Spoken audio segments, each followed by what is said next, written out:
Kapatid ko.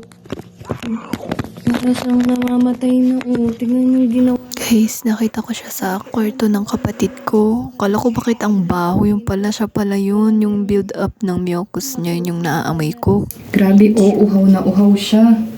Buti bumalik na siya sa pang-apat na araw kasi 3 gabi na siyang nawawala. Never pa ako nakita ng gantong magkasakit na alaga.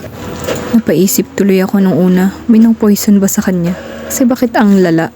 Yung mga aso namin dati hindi naman ganto magkasakit. Parang sobra naman yung nangyari sa kanya. Siguro nga nanghina na siya dahil 3 gabi siyang nawawala, di kumakain at di umiinom. Tapos makita ng kapitbahay namin nandun pala sa kabilang bahay. Di ko alam kung anong nangyari sa kanya pero bakit ang lala.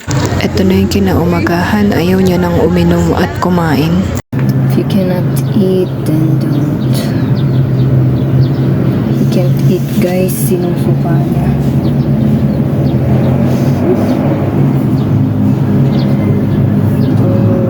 You live, but why is this happening to you?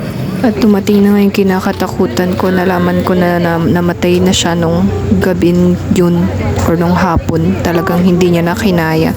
Siguro dahil weak na rin siya masyado, tsaka super hindi na rin siya nakakakain, ganun. Wala na rin akong magagawa kasi nung pagbalik niya, naamoy ko na sa hininga niya na huli na ang lahat. Talagang di niya na kaya. Parang umuwi lang siya sa bahay para mag-goodbye, ganun. Umalis siya para magpagaling pero dahil hindi niya kaya, umuwi na siya para mag-goodbye. Kasi pati uminom at kumain, di niya na kaya, masyado siyang weak eh. Yung mga timal or yung kuto nanatili pa rin sa katawan niya. Kaya tinanggal-tanggal ko muna bago ko ihukay. Ayoko din namang tumalsik sa akin yung mga timal niya, diba? Yan, tinabi ko na siya dun sa taas nung tito niya para magkakasama na sila. So, madalas silang hanapin, diba? Wow! Kala mo naman tatakbo sila. Maganda rin na may lapid at saka yung date kasi grabe, ilang months na pala namatay si Leo. Parang feeling ko nung lang last month na pero nung November pa pala. Pala si Scarlett nung hinukay ko si Cheetos kaya nung pag-uwi niya na lang sa ako pinasulat yung lapida niya.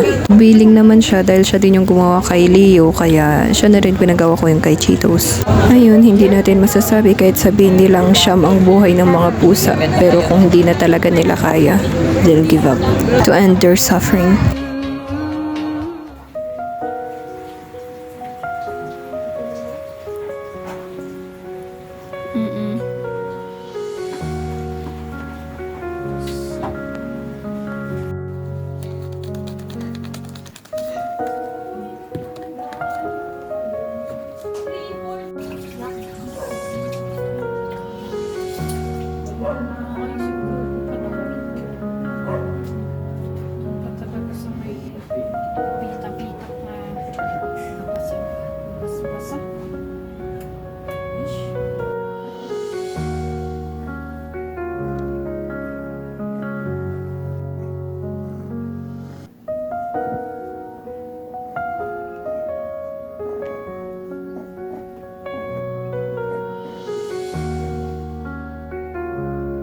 Nakita ko yung ibis. Tingnan ko saan punta.